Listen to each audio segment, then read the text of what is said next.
నిజామాబాద్, ఆదిలాబాద్, కరీంనగర్ స్వతంత్ర అభ్యర్థిగా నిలబడ్డారు. అయితే మనకు ఏ సమస్యలు ఉన్నా వారు ఎదిరించి మీ అవసరాలను తీర్చడానికి మేము సిద్ధంగా ఉన్నామని మాటిస్తాడు. అట్లాగే ఇలాంటి వ్యక్తిని మనం గెలిపించుకుంటే ముందు మనకు మంచి తరాలకు భవిష్యత్తు కలిగి ఉంటారు. అలాంటి వ్యక్తిని మీరు ఎన్నుకోగలరని మనవి. వారి మాటల్లో మీరు వినండి. నమస్కారం. నా పేరు అబ్బగోని నర్సరావు. ఈరోజు గురుకులాలలో పనిచేస్తున్నటువంటి ఉపాధ్యాయులు అనేక సమస్యలతో ఎదుర్కొంటున్నారు. అంటే జనరల్ స్కూల్స్కి గురుకులాలకు ఉన్నటువంటి తేడా చాలా మధ్య తేడా ఉంటుంది. ఎందుకోసం అంటే వాళ్ళకు పొద్దున 9 గంటలకు వస్తే 4 గంటలకు వాళ్ళు వెళ్ళిపోతారు.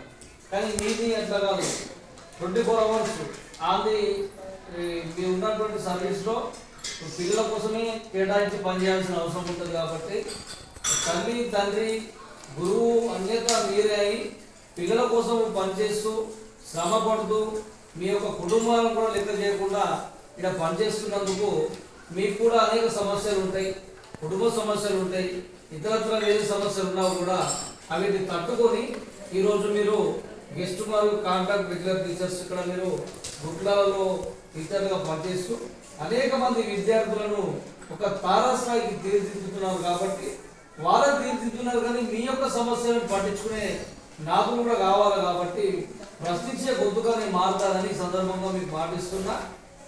మీరు నాకు ఒక అవకాశం ఇచ్చి 14 సీరియల్ నెంబర్ 14 మీద 1వ నెంబర్ ఓటేసి నాకు గెలిపించినట్టయితే అసెంబ్లీలో నేను ప్రశ్నించే గొంతుగా మారుతానని ఈ సందర్భంగా తెలుపుకుంటున్నా.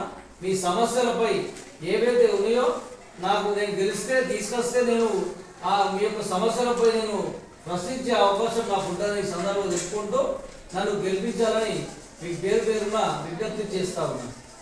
అందరికీ అవకాశం ఇచ్చినటువంటి పెద్దలకు ఉపాధ్యాయులందరికీ ధన్యవాదాలు తెలుపుకుంటున్నాను. అందరూ నాతో పాటుగా ఆనిముత్యాలే గ్రాడ్యుయేట్. నాకు తెలియలేదంటూ కాదు, ఎందరో విద్యార్థులను తీర్చిదిద్దుతున్నాను. అలాంటి విద్యార్థులు తీర్చిదిద్దినా కానీ మనం ఏమైపోతుందంటే మనకు సరి అయినటువంటి న్యాయం చేకూర్చడం లేదు. వాటి వరకు న్యాయం చేకూర్చాలంటే మనం ఏం చేయాలి? ఎదుర్కొనే వ్యక్తి కావాలి మనకి. అలాంటి వ్యక్తి అయినటువంటి అబ్బగోని అశోక్ గౌడ్ గారు ఎన్నో ఆటుపోట్లున్న ఎదిరించి పోరాటానికి సిద్ధంగా ఉన్నారు. అలాంటి వ్యక్తిని మనం గెలిపించుకుంటే మనకు కూడా రేపటి భవిష్యత్ ఉంటుంది. మీకు కూడా ఏదన్నా లోటుపాటు లొసుగులు ఉంటే దానికి వచ్చి మాట్లాడడానికి కూడా మాకు కూడా హక్కు ఉంది. నేను కూడా ఇప్పుడు మాట్లాడేంత శక్తిని సంపాదించుకున్నా. అయితే ఇలాంటి వ్యక్తిని దయచేసి మీరు నా తరఫున ఓటేసి గెలిపిస్తారని నేను ధన్యవాదిస్తున్నా. తదుపరి వారి మాటల్లో మనం విందాం.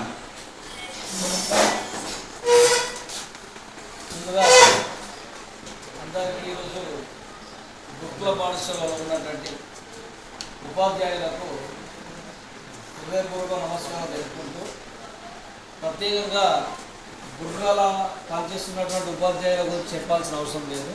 వాళ్ళ సాక్రిఫైజేషన్ మొత్తం 24 అవర్స్ వాళ్ళు విద్యార్థుల కోసమే పనిచేయడం జరుగుతుంది.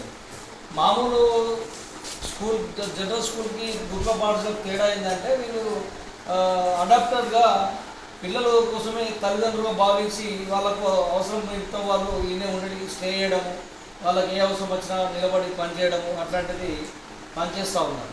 అయితే తగిన పనికి తగిన వేతనం కల్పించారు. వాళ్ళకు అనేక సమస్యలు ఉంటాయి, కుటుంబ సమస్యలు కావచ్చు, ఇంకా ఇతరత్ర వేరే వేరే సమస్యలు కావచ్చు. ఆటుపోట్ల తట్టుకొని వాళ్ళు ఇక్కడ పనిచేస్తూ ఉన్నారు. నేను వాళ్ళ కోసము ఖచ్చితంగా నిరుద్యోగుల కోసం కావచ్చు, గెస్ట్ ఫ్యాకల్టీ కావచ్చు, వాళ్ళు ఎవరైతే పనిచేస్తా గుర్తులో ఉన్న వాళ్ళందరికీ నేను అండగా నిలబడతా. ప్రశ్నించే గొంతుకునై మీ పక్షాన ఉండి ఎల్ల వేళలా పని చేస్తా అని నేను సందర్భంగా తెలుసుకుంటున్నా. నాకు మీరు ఒకవేళ అవకాశం ఇచ్చి 14వ నెంబర్ మీద 1వ సీరియల్ నెంబర్ 14 దాని మీద మీరు 1 నెంబర్ వేసి నేను గెలిపించినట్టయితే మీ న్యాయమైన డిమాండ్ల కోసము నేను ఖచ్చితంగా నిలబడి ప్రశ్నించే గొంతుకునై మాట్లాడతానని ఈ సందర్భంగా తెలుపుకుంటున్నా. నాకు ఈ అవకాశం ఇచ్చినటువంటి అందరికీ పెద్దలకు నేను హృదయపూర్వక నమస్కారాలు తెలుసుకుంటున్నా. అందరికీ ధన్యవాదాలు. మరి నాకు కూడా నిరుద్యోగుల గురించి చాలా తెలుసు, వాళ్ళ ఉపాధ్యాయుల సమస్యల గురించి నాకు కూడా తెలుసు. అదేవిధంగా రెగ్యులర్ కావచ్చు, కాంట్రాక్ట్ కావచ్చు, గెస్ట్ కావచ్చు, ఎవరి కోసమైనా వాళ్ళకి వచ్చేటువంటి సమస్యల పైన ప్రశ్నించే గుర్తుగా నేను ఉంటానని సందర్భంగా తెలుపుకుంటున్నా. మరి మీరు చేసే పనులకు తగిన పనికి తగిన వేతనం కల్పించే విధంగా నేను మీ తరపు నుంచి ప్రశ్నిస్తాను. నన్ను గెలిపిస్తే మీ అమూల్యమైన ఓటును నాకు వేసి గెలిపించినట్టయితే ఖచ్చితంగా మీ తరపున ఉండి కొట్లాడతాను. ఎందుకోసం అంటే గెస్ట్ ఫ్యాకల్టీలు అంటే కొన్ని సంవత్సరాలుగా పనిచేస్తున్నారు. మీ ప్లేస్లో వేరే వాళ్ళు రాగానే మళ్ళీ మీకు ప్లేస్మెంట్ డిస్టర్బెంట్ అవుతుంది, మళ్ళీ వేరే లేకపోవాలంటే మీకు ఇబ్బంది అవుతుంది. దానికోసం ఒక చట్టాన్ని తీసుకొచ్చే విధంగా ఒక రోస్టర్ స్కేల్ ప్రకారం రిక్రూట్మెంట్ చేయాలనే విధంగా నేను దాని గురించి కూడా ఒకవేళ అవకాశం ఇస్తే నేను ప్రశ్నించే అవకాశాలు మాకు దొరుకుతాయి.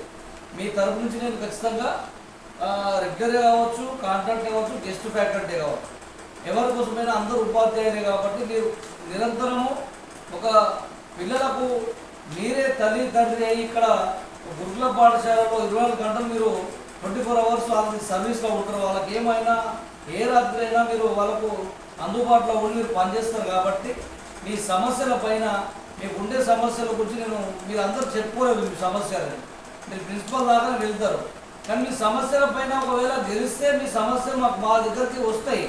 మేము అక్కడ ఉన్నటువంటి ఎవరు సీఎం ఉండొచ్చు, అక్కడ ఉన్నటువంటి స్పీకర్ ఉండొచ్చు, వాళ్ళకి దృష్టి మీద తీసుకువెళ్ళే అవకాశము ఈ పట్టభద్రుల ఎమ్మెల్సీ ఎన్నికల్లో గెలిచినట్టయితే మీకు ఇప్పుడు ఆ ఓటు హక్కు అనే ఆయుధాన్ని అంబేద్కర్ గారు ఇచ్చారు. కాబట్టి ఈ డబ్బులు ఇలా 5,000 10,000 ఎవరో ఇస్తారు, ఇచ్చినా కానీ మీకు ఎవరు పనిచేస్తారో నిరుద్యోగుల కోసం కష్టపడుతున్నారో వాళ్ళకు ఓటు వేస్తే కనుక మీకు న్యాయంగా నేను న్యాయబద్ధమైనటువంటి పోరాటం చేస్తానని ఈ సందర్భంగా తెలుసుకుంటున్నాను. నాకు ఇచ్చిన అవకాశాన్ని మేము అందరికీ పేరు పేరున కృతజ్ఞతలు తెలుపుకుంటున్నాను. ధన్యవాదాలు.